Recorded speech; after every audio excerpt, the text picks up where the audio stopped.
آه. أنا تعبت خلاص، تعبت وزهقت. في إيه يا معلم تاني؟ إيه اللي مضايقك؟ كل يوم نفس الدوامة، نفس الشغل، ونفس الحسابات اللي ما بتخلصش. كل اللي حواليا عايشين كويس، أي حد حواليا عايش أحسن من عيشتي. هل أنت فاهم حياة كل اللي حواليك؟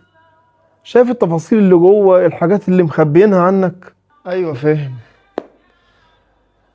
اللي معاه فلوس واضح، واضح قوي. وكمان اللي مشهور واضح، اللي الناس كلها بتحبه، اللي مش ناقصه حاجة. واللي طلعان عينيه زي حالاتي كده واضح. طب يا ترى دلوقتي لو اتعرض عليك انك تبدل حياتك مع حياة حد فينا، هتوافق؟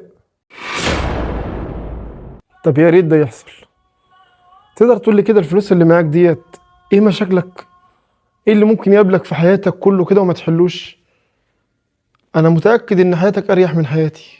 قبل ما تتحمس بس قوي، عاوز اقول لك تفصيلة صغيرة قوي قد كده ما تعرفهاش عني. انا كل اسبوع بروح المستشفى 3 مرات، وفي كل مرة بقعد على اجهزة كده 4 ساعات كاملين تنضف دمي عشان الكلى مش شغالة. طب انت حياتك مستقرة، اكيد عندك كل اللي بتتمناه، الناس بتحبك، دايما مبتسم وفرحان ومبسوط. تقدر تقول لي ليه ما اتمناش اكون مكانك؟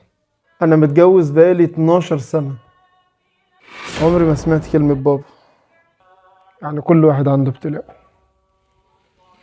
كل واحد فيكم شايل وجع جواه وساكت.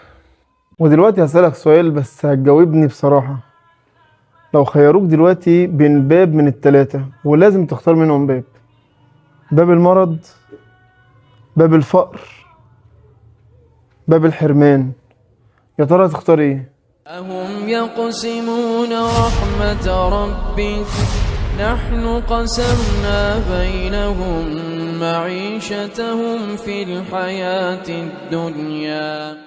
والحقيقة المرة ان احنا بنحسب بعض بس عشان مش عارفين الحقيقة. الحاجة اللي انت زعلان منها قوي غيرك بيتمنى يعيش عمره كله بيها. علشان كده ربنا ما قسمش الرزق بالتساوي، قسمه بالعدل. وبس كده. السلام عليكم.